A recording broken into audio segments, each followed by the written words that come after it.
it's always a challenge, but I like a challenge. And I feel like this healthcare system is just that. It's the biggest challenge that we face as a nation. And it really needs to, we need to find some solutions, right? And I know that's what you and your company are trying to do as well. So it's about being partnered with other people like you know, in your company who are trying to make a difference. And that's what I love about the space that I'm in right now.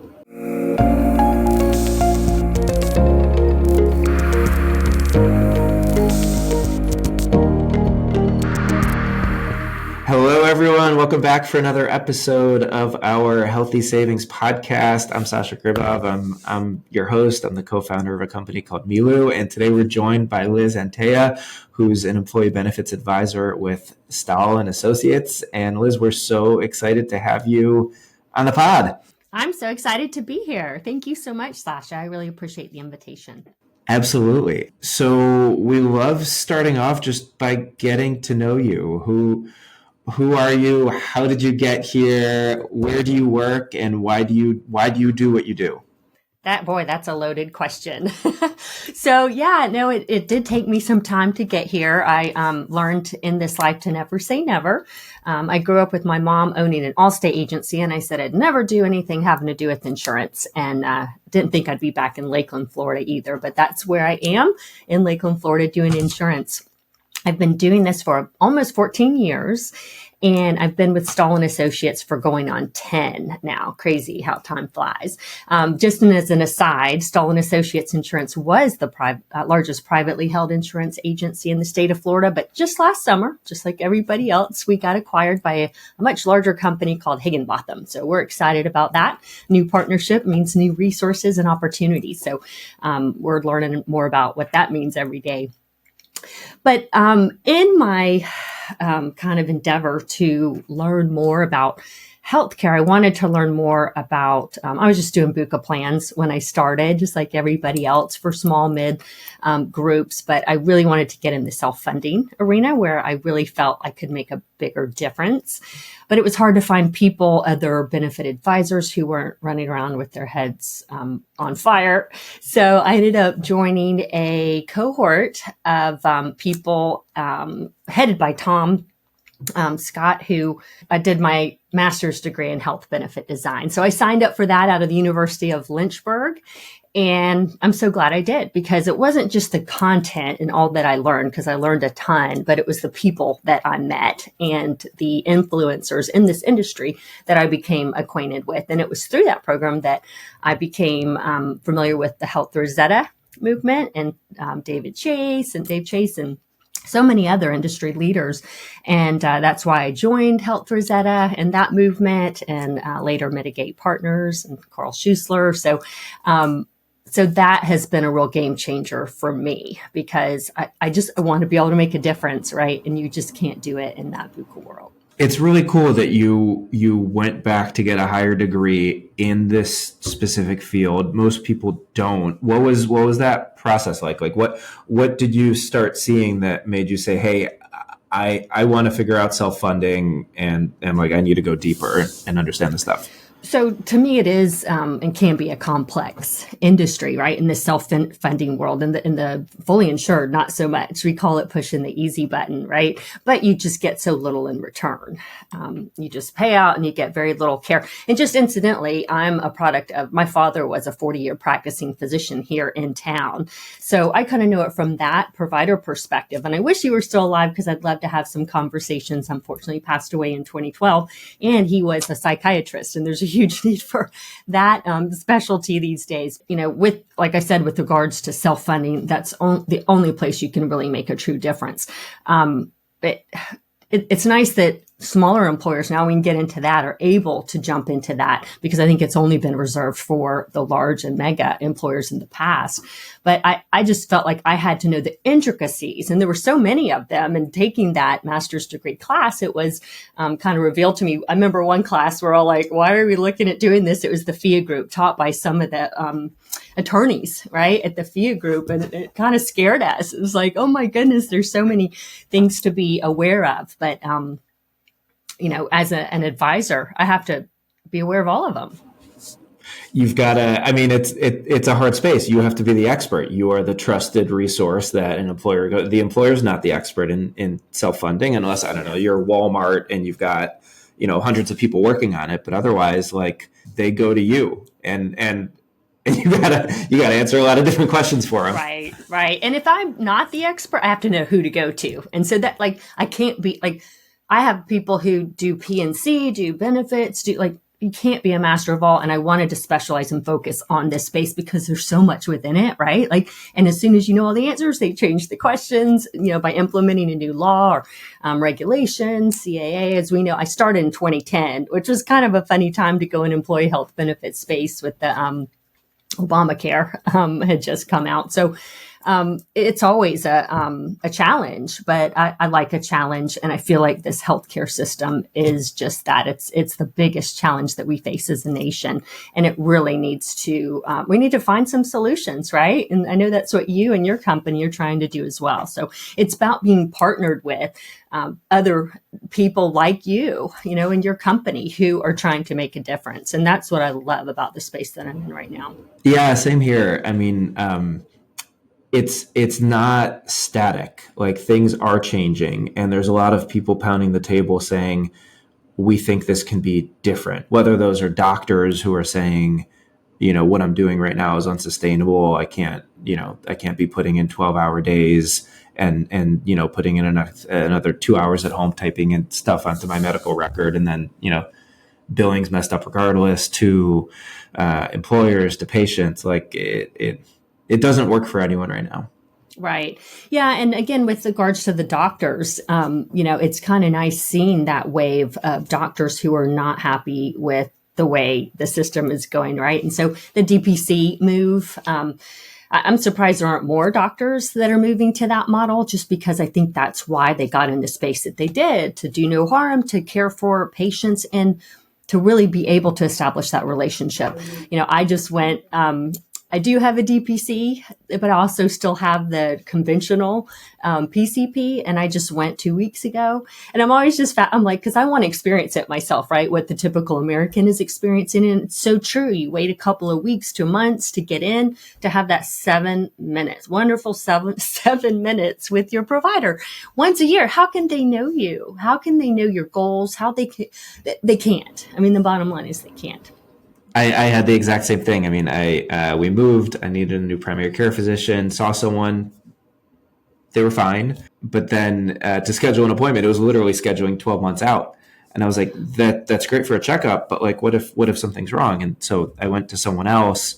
And scheduling still longer, but they're incredibly responsive. And they're not a DPC. They're still a traditional primary care, but just having a relationship with a doctor who's able to be a little bit more responsive and there and like answering messages and engaged, it's huge. We had the same thing with our pediatrician for my 6-year-old. Some stuff going on, and she's like, here's my email address, just like email me. And like, that's not sustainable for a typical doctor, right? Like, they don't have time, they don't get paid for it. So if you have models where they can, and it can be sustainable, it's a game changer. Right. And there are models like that now, right? So it's not fee for service, and I don't think that's the route to go. But I just love the groups of mine that the employers, we call them courageous employers, right? Because they have to be a little bit to buck this system that they're in. Most of them have been locked in for years. When they see the value of removing the middleman and going direct. We always like to say, like, the Marcus Welby days for those who are old enough to remember him. And we have that one visual I know you've seen where the doctor's looking through another person to see in the ear of, I mean, it just makes no sense. You've got to remove the middles and go back to what it should be, what it used to be, going direct, like the direct primary care relationship. And that would be my vision. That would be my hope for everybody in America to have that experience, have that opportunity. One of my favorite kind of jokes is 65% of all statistics are made up on the spot. I love that one. But I truly have read that, I mean, DPC doctors should be able to take care of 75 to 85% of a person's medical needs, right? I mean, that's huge. It's crazy. Like, if you at Milu, we like dreaming up big stuff and then bringing it down to the world of reality. But like, let's dream big. Like your point on every American should have a direct primary care doctor who they could get in touch with. It's not traditional fee for service that's just there. Like that wouldn't actually break the bank if you think about the cost. I haven't looked at these numbers, but like what's the average cost for an employee on a traditional plan? It's what, 14 grand, 15 grand, something like that. Maybe a family is like 20 grand a year. Mm-hmm. Yeah. Like what's a DPC cost per employee? $100 a year, maybe? $100 a month. So it could be 60 to $100 a month, but still do the math. Yeah. Right? Like that's a tiny, tiny fraction. Now, I also get it if you layer it on top of a traditional plan, it's hard, it's a new cost. But if you're reducing costs somewhere else and you're providing the service, it's such a game changer for people. You mentioned self-funding before and kind of moving into the world of learning about it and starting to think about it and then implementing it with your clients. And one thing we haven't talked about, at least on this podcast yet, has been smaller groups going self-funded. Have things changed either in the country or in Florida? Is it state by state? Like, how do you think about self-funding for groups that you talk to? Who's a good candidate? Who's a bad candidate? Who should think about it in the future? Yeah. So that's a great question. I think things have changed because as I started out saying, I think self-funding had been reserved for the larger groups in the past, but now anybody is a candidate for self-funding. There's so many new companies out there all the time. And it can take a lot of time as an advisor taking appointments. Like people are calling us all the time to be able to learn more about their health plan that's going to fix the system. That's why it's nice to be a part of larger groups like Health Rosetta, like Mitigate Partners who have vetting components, right? Because that can take a lot of time. But I think we as advisors are always looking for that silver bullet too. Like, oh, is there this perfect health plan where they put all the different partners and players together and they all work together so nicely and seamlessly. And there are some of those, I think, but they're always changing and evolving, like you said. But it's really depending on the group size, but under 50 even, it's always been traditionally over 100, right, for self-funding. But even in that 50 to 100 space, and even lower, I've had some companies as low as 5 employees, some 10, some 15. So that's why you have to have it all laid out so we'll go. But that's a level funded option, right? It's just another financial mechanism to be able to bring it to the lower groups. They're paying to the max, but they're dividing that over 12 payments. So it looks and feels like a fully insured model, but you still have some of the flexibility of a self-funded model. You also have the visibility, right, to be able to see the data in the self-funded model. So that's what's really nice. So, and Florida is made up of, especially Central Florida where I am here, and I think really all of America, right, is made up of small employer groups. And they're hurting too. They're feeling the pain of these, every year, these increases to their health premiums, 10, 20, 30, I've seen as high as 65%. It's just insane. It's unsustainable. So they have to look to do something different. And the level funding plans are an option for them.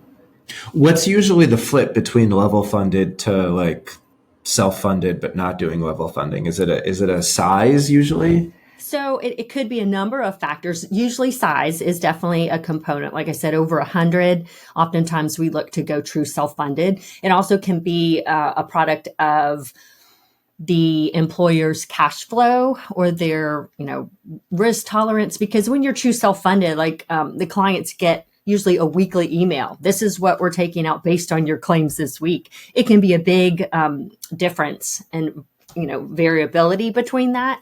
And sometimes we're like, holding our breath before we open the email. We've got great cost mitigation programs in place. So we know it's not going to be too bad, but it can be a big variance. So sometimes it's just a matter of cash flow, right? If they want that cash flow to be even, then a level funded product would most likely be a better option for them. Got it. That makes sense. Do you still see folks that are scared of self-funding because they don't really understand the reinsurance and stop-loss world? And they're like, what do you mean self-funding? I can't do a $2 million claim. It's so crazy to me. Oh my goodness, Sasha. My husband is actually a part of an organization here in town. He's an employee and they're over 1,000 employees and are fully insured. because they say just that. And I'm just like, it drives me nuts. He thinks it's too risky and they have a, high cost claimant. And I'm like, well, clearly they don't understand what self-funding is, because most of these groups, like you said, unless they're mega employers like a Walmart, are not true self-funded. They have stop loss, they have risk mitigation in place. So it's really not as risky as employers think. And if they do believe that, I think they don't truly understand the self-funding model. That's our job, right? To help them to understand that. It's funny. There's a company I know pretty well that's also in the thousands of employees, also fully insured. And like when I was just getting started in this world, I was talking to them about it, and they're like, we looked at the numbers and we've got some high cost claimants, and so like our loss ratio was in the red, and like it wouldn't make sense to move self-funded. And now that I kind of know what I know, or if they were working with an advisor who wanted to dig in a little bit, if you look at that data, I bet I could tell a very different story depending on how you slice it. Like I can't imagine that they wouldn't benefit from going self-funded with the right, stop loss decisions. Right, absolutely. And there are some situations that can get a little bit tricky. I mean, you hear of hemophiliacs, and there's some drugs out there that are just insane that some members need. But there are other mechanisms that you can look to as well, and other partners that can help mitigate those costs. There are answers. You just have to know where to look.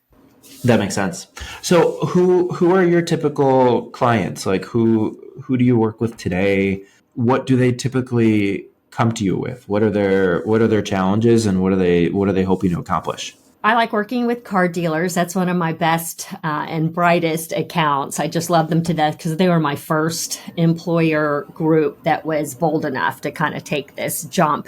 And because of it, I will say they got a lot of notoriety. They were on ABC Action News. There was like over a 5-minute segment on them. They are in a national publication of automotive news. They are in our local paper. So because it's good notoriety. Yeah. Oh, yeah. I mean, they're like, they have what they call a dealership doctor, a doctor, MD, coming on site to see the employees that sign up for his service. So great notoriety. Are you kidding? Like, who gets this? So I think car dealers, they have a lot of pain, but to be honest, Sasha, it's everywhere. I'll help any employer group who has employees, over 50, they have to offer health insurance. But every employer here is looking to mitigate cost, while hopefully, if they care about their employees, while providing a better healthcare experience for less money for them too. Inflation is just really hurting employee groups here. And so if we can help them in the medical side, I mean, it's just crazy. One of my best friends is going through her second round of fighting cancer. She just started chemo again 2 weeks ago and has already done a GoFundMe page. The majority of GoFundMe accounts are because of medical bills. She has insurance. She has health insurance. To me, it's just insane. It makes no sense at all. Like, that's crazy. How can we have a country where people have to raise money for healthcare bills when they're actually insured, right? So if there's any way that we can help mitigate that for the employees, and we do that with a lot of our plans, we put in components so that if they take advantage of them, of course, direct primary care is no cost to them. The employer's paying that 100%. Care navigation too. If they reach out to our care navigators, our nurse navigators, and take their advice, their deductibles can be waived, their out-of-pocket costs can be waived. So a surgery could cost them nothing, because we know if we get them to the highest quality care, it's going to cost them and the plan a lot less money. So and that can make a big difference to the financial situation of our employees. Some are making $17 an hour, right? And so we want to remove those barriers to care as much as possible so they're getting the care that they need. That's huge. I mean, I didn't know that the majority GoFundMe's were for medical expenses. That's insane. We're working on a case right now, and we just heard today that it should work out really well. It's a person who makes $30,000 a year. They had a $19,000 bill. So step one of that was seeing what was wrong with the bill. There was $4,000 on there that was just incorrectly coded. So now it's $15,000 bill. She still has a $15,000 bill. So we're going through the 501(r) financial aid. It should go to zero, which will be amazing. But like, how is somebody at that making $30K supposed to pay $15K? Like, They can't. They can't. It's crazy. They can't. Or they'll pay $50 a month for the rest of their life. I mean, it's just insane. And like you said, to your point about medical billing errors, I've read, 99% of invoices have medical billing error. I mean, like, so it's insane. You've got to have the mechanisms in place to catch that. You can't just auto adjudicate everything and think it's going to be all right. It's most likely not. Tell me more about the car dealership that you started out with. Like, they had to be the only car dealership in the state that had a doctor come in and see people, right? Like, as far as I know, yes, absolutely. And I've talked to several other car dealerships in the area because we've got a network of direct primary care doctors that could do that. Now, when you start getting spread out, because they're all in one location, so granted, it makes it a lot easier to have that doctor on site experience, right? So when you get to the much larger groups that are spread out all over, it's a little more tricky, but it certainly can be done. And we're building out that DPC network as much as we can and as much as is needed. Because like I said, there's a huge component of doctors who are tired of the status quo and the fee-for-service world and want to go back to the traditional way of caring for their patients. So yeah, I mean, I just love this dealership. We actually got an award last year through Health Rosetta called the Rosie Award. So congrats. I'm just excited. And we got a new banner I'm going to take over to them. And I hope they display it proudly because they deserve it. That's awesome. But it's such a huge thing for an employer too. Like, it shows that they're taking care of their people. Yeah. They care enough to invest, because even if they're saving money, they're investing some time. They're doing something different, and it's a big deal. How much did they save by starting to work with you? And every year they've saved over $200,000 because, again, you set in the stop loss sets. This is your max claim. This is your max claims. Say, 1.2 is what it was when we started, because we did the Buca dance for a number of years. I've had them 9 years now. So they were Florida Blue a number of years, and then they got to a 20% increase. We switched to Humana. They had a huge increase. I mean, they do, to be honest, Central Florida here has a sick population. We have a lot of overweight and obese individuals, which leads to diabetes and so many other comorbidities. So they are struggling with that. So, and then we ultimately went to Cigna level funded in the hopes of getting some more data. And that was just, he just had enough. We got a huge renewal for the first thing, so we wanted to get off that hamster wheel. The owner of the company wanted to get off that hamster wheel. And so our renewals is now are not that, hair pulling, hand wrenching experience, because we've got the claims under control. But every year we're saving several $100,000 because we're keeping them. Here's the max. Here's the expected. We're way under expected claims because of the care navigation system, because of direct primary care, all of the different components we have as part of the health plan. That's awesome. Is reference-based pricing a part of that one specifically? We have a custom design network, but it's a wrap with RBP. So if anyone goes outside a network, then RBP comes into play. Makes sense. Awesome.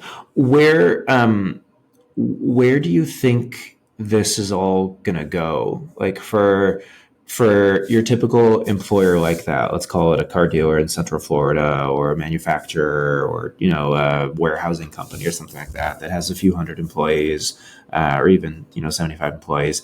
Like, 5 or 10 years from now, as they're thinking about health insurance for their employees, what do you think the options are going to be? Like, what do you want the conversation to be? I think more and more they're going to be open to this conversation of doing something different, because it's been a little bit of a struggle, because I thought as soon as, we rolled this out and we've seen successes, then I thought, gosh, they're going to be pounding down our door, right? They're going to be lining up to sign up for this. And it's not really the case, just because people are so ingrained. We call it Stockholm syndrome, right? They're just so wed to their captors, and they don't know anything differently. But I think the word's getting out there. I think as prices continue to increase, people are going to be looking under every stone. Hopefully, they're going to be more willing to speak to advisors like myself and companies like yours that are trying to fix the system, right, as best we can. Now, we never say it's perfect, right? And it's, like we said, always evolving. These partners are always evolving. The good thing is that it's plug and play, right? We have the ability to take out one partner and add in another best in class, whereas you're not able to do that in the traditional carrier world. So I think they're going to be more open to having this conversation. At least I certainly hope so. And that they're not just throwing up their hands and thinking, this is all we have to choose from. It's my job to get out there and to help them, at least in my vicinity world, to let them know there is another way. There's a better option. And again, the ultimate goal is to get better quality care to your employees. And if you truly, like you said, if you truly care about them, you're going to want that for your employees, not just for attracting and retaining good employees, because that's a huge struggle here too. But this can certainly help with that when they see that you truly do care for them. From an employee's perspective, even bringing it back to someone like your friend who's dealing with cancer and has to do a GoFundMe, in your perfect world, if you have an employer who says, okay, Liz, I'm in, like, let's go. I've had enough increases. Like, you guide me and let's set something up that's really going to make a difference. What does that perfect world look like for the employee? Who do they call? What do they see? Who do they talk to? Yeah. What are their fears? What are they happy about? Yeah, so that's a great question, because what we try to do is make it really simple for the employee. In Mitigate Partners, we have a plan, Fair Cost Health Plan, and there's a lot of components. We call it like equate it to building a house, right? You start as the foundation. We'd like that foundation to be DPC, if at all possible, direct primary care. And then we build the plan brick by brick, depending on the demographics and the needs of the group based on analytics, right? Based on data. So if they have a large group of diabetics or cancer in the group, we're going to know to plug in that brick. But so you have all these bricks, but all the employee needs to see is the front of the house and the front door, right? So they only need to know how to get into the system. And so what our hope is to have one call, that's all. We want to make it as simple for the employee as possible. And that's, I think, pretty critical in these plans, because we can't have them calling, or having to call 4 different groups to be able to get an answer. So for any company that's starting out there, because there's a lot of them now, there's a ton of companies trying to create this, because we call it an unbundled, actively managed employer-built health plan, as opposed to the reverse, right? Like the bundled carrier-built health plan. They have to make it simple for the employee. One call, that's all. So in our plans, of course, we want them to first call the direct primary care if they have signed up for that program. That person, that doctor, should know them well enough to be able to hopefully help them. Now, if they can't and they need a specialist, they're directed to call our nurse navigators, and they have access to the very powerful, very expensive, really, databases that are able to direct them to the highest quality care for whatever their need might be. So it's really the DPC, and then if they can't handle it, it's the nurse navigator, where they're going to have the most interaction with the employee. Makes sense. That's awesome. I mean, if you think about traditional health plans, there isn't a phone number that you want to call. You loathe trying to call that number, and you're going to be on hold and you're not going to get through. And the person who you're talking to is not going to be super educated on the thing you care about. And they're not sitting in front of a database showing high quality doctors and who's good for what. And Right. It's such a big deal. We're a tech company, so we get really excited and geek out about data. We've been playing around with that doctor quality and cost data a lot also. And it's just such a game changer. Like, if you have one of these navigators in your plan, and there's a few different providers and they're all great, but just like being able to look up who does the most shoulder surgeries near me, and like, what are their outcomes? And by the way, are they expensive or reasonably priced? Like, no patient in the country has access to that. It's such a big deal.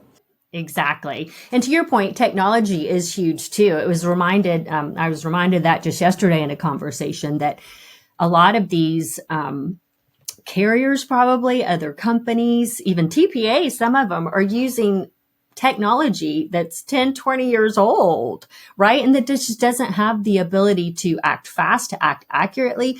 And that's what I think is needed too. I mean, you're talking about a lot of data, claims, right? So a company like Milu is going to be really, I think, advantageous when we're trying to make this switch, because it's needed. We've got to have the technology that can handle this. And it can never be the technology by itself, right? Like, healthcare is always human to human, like you're at your most vulnerable, you need help, you need somebody to talk to. So like the technology is never the answer, but it can help. Right. No, absolutely. That's funny you mentioned that, because I'm with a group of girls, just very humbled to be a part of it. One, we call ourselves the Six, and we're from all over the country. And again, iron sharpens iron, right? So we get together once a month, and we're going to be talking about different things. And our next podcast is actually on tech versus touch, right? Because Awesome. there's got to be a good equilibrium. Tech isn't necessary and required in this world, but there has to be the personable response available as well. 100%. Well, Liz, thank you very much. This has been awesome. It's been great So fun getting to know you and hearing your story. Thank you so much, Sasha. It's been great fun. I really appreciate it. Thanks for listening to Healthy Savings by Milu Health. If you would like more information about any of the topics you have heard today, we would love for you to get in contact with us. Find us on the web at miluhealth.com.